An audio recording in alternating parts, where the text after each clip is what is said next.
আসসালামু আলাইকুম ওয়া রাহমাতুল্লাহি ওয়া বারাকাতুহু। ওয়া আলাইকুম আসসালাম ওয়া রাহমাতুল্লাহি ওয়া বারাকাতুহু। সম্মানিত ইসলাম প্রিয় তাওহীদি জনতা, আপনারা সবাই কেমন আছেন? আলহামদুলিল্লাহ, আপনাদের দোয়াতে আল্লাহ তাআলা অনেক সুস্থ এবং ভালো রাখছে। সম্মানিত উপস্থিতি, আজকে আপনাদের মাঝে একটি অত্যন্ত গুরুত্বপূর্ণ বিষয় নিয়ে আলোচনা করব। বিষয়টা হইতেছে যে 100 থেকে 80% লোক তারা যখন গরিব অবস্থা ছিল, তাদেরকে আল্লাহ তাআলা বড় লোক বানাইলো, অথবা বাদশা বানাইছে, অথবা রাজা বানাইছে, তারা আল্লাহ তাআলাকে ভুলে গেছে। এরকম 100 থেকে 80% লোক, 20% লোক তারা গরিব ছিল, অসহায় ছিল, আল্লাহ তাআলা তাদেরকে ধনী বাদশা রাজা বানাইছে, তারা আল্লাহ তাআলা শুকর আদায় করছে।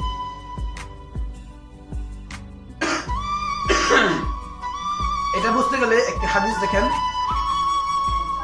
হযরত আবু হুরায়রা রাদিয়াল্লাহু আনহু হইতে বর্ণিত, তিনি বলেন, আল্লাহ রাসূল সাল্লাল্লাহু আলাইহি সাল্লাম একদিন আমাদেরকে বলতেছেন যে বনি ইসরাইলের যুগে 3 জন ব্যক্তি ছিল। কয়জন ব্যক্তি ছিল? 3 জন। একজন কুষ্ঠ রোগে আক্রান্ত ছিল। একজন তার চামড়া, গায়ের চামড়াগুলো খুশখুশে ছিল। এই জন্য মানুষ তাকে ঘৃণা করত, মানুষ তার সাথে মিশতো না। সমাজের মানুষ তাকে পৃথক করে দিয়েছে, তাকে একাকিত্ব করে দিয়েছে, সে একা একা থাকতো। সে খুব জীর্ণশীর্ণ অবস্থা ছিল এবং তার অবস্থা খুব খারাপ ছিল, আর তাকে কেউ দেখতে পারত না। কারণ যেহেতু সে কুষ্ঠরোগে আক্রান্ত, তার শরীর থেকে পচনের গন্ধ আসে, বা তার শরীরের চামড়াগুলো ফুসফুস হয়ে গেছে, এখন তার সাথে মানুষ কি করে না, মিশে না। আল্লাহ পাক রব্বুল আলামিন এরকম 3 জন ব্যক্তি ছিল, তাদেরকে পরীক্ষা করার জন্য একদিন একটি ফেরেশতা আল্লাহ তাআলা তাদের কাছে পাঠালেন। ওই ফেরেশতা এসে বলতেছে যে তুমি কোন জিনিসকে সব থেকে পছন্দ করো, বা তুমি তোমার স্রষ্টার কাছে কোন জিনিস সবচেয়ে বেশি আকাঙ্ক্ষা করো। তখন ওই লোকটি বলতেছে, আমি সব থেকে পছন্দ করি যে আমার এই রোগ, এই কুষ্ঠ রোগটা যেন দূর হয়ে যেত, আল্লাহ তাআলা আমাকে সুস্থতা দান করতো, এবং সুন্দর রঙের অধিকারী বানাইতো, এবং চামড়া সুন্দর একটি চামড়া আমাকে দিত। এটা আমি সব থেকে বেশি আমার স্রষ্টার কাছে আশাবাদ।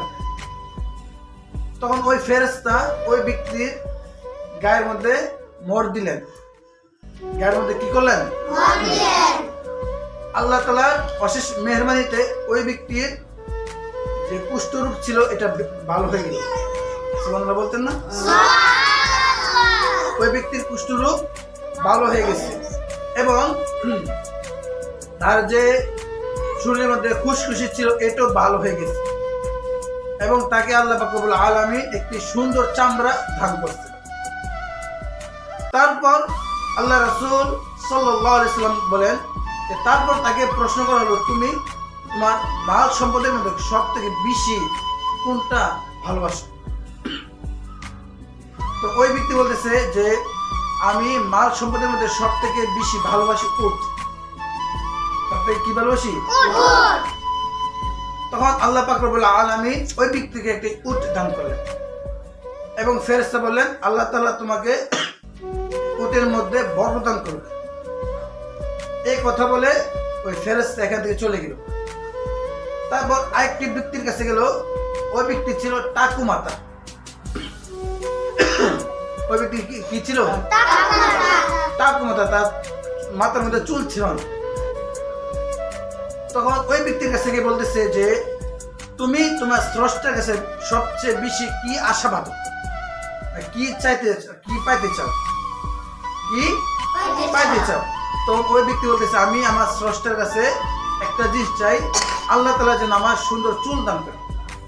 তো ওই ফেরেশতা তার মাথার মধ্যে একটি মোহর দিলেন, আল্লাহ তাআলা সঙ্গে সঙ্গে তাকে উত্তম চুল দান করলেন। তারপর তাকে প্রশ্ন করা হলো যে তুমি তোমার মাল সম্পদের মধ্যে কোন জিনিসটা তুমি সবচেয়ে বেশি পছন্দ করো? সে বলতেছে আমি আমার মালের মধ্যে সব থেকে বেশি পছন্দ করি গুরু। কি পছন্দ করি? গুরু।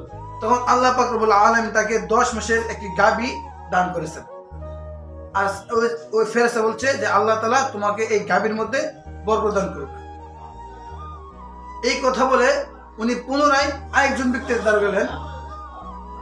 আল্লাহ রাসূল সাল্লাল্লাহু আলাইহি ওয়াসাল্লাম বলেন যে ওই ব্যক্তি গেল, একটা ব্যক্তি ছিল, সে ছিল অন্ধ। কি ছিল? অন্ধ।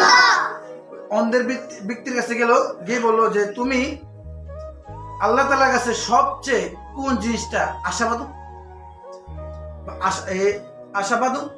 তখন সে বলতেছে যে আমি আমার স্রষ্টার কাছে সবচেয়ে বেশি আশাবাদী আল্লাহ তাআলা যেন আমার দুটি চোখ ভালো করে। এই কথা শোনার পর ওই ফেরেশতা তার চোখের মধ্যে মোহর দিলেন। আল্লাহ পাক রব্বুল আলামিন তার চোখে জ্যোতি ফিরিয়ে দিলেন। অতঃপর ওই ফেরেশতা তাকে জিজ্ঞেস করলো তুমি মাল সম্পদের মধ্যে সবচেয়ে কোন জিনিসটা পছন্দ করো? সে বলল যে আমি আমার মাল সম্পদের মধ্যে সবচেয়ে বেশি পছন্দ করি ছাগল। আল্লাহ পাক রব্বুল আলামিন তাকে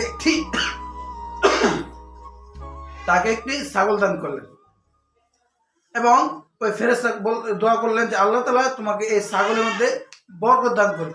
আমিন। সম্মানিত উপস্থিতি, সময় খুব অল্প, যার কারণে সম্পূর্ণ আলোচনা করতে পারলাম না। আল্লাহ পাক রব্বুল আলামিন আমাদেরকে এই হাদিসটাকে বোঝার মতো তৌফিক দান করুক।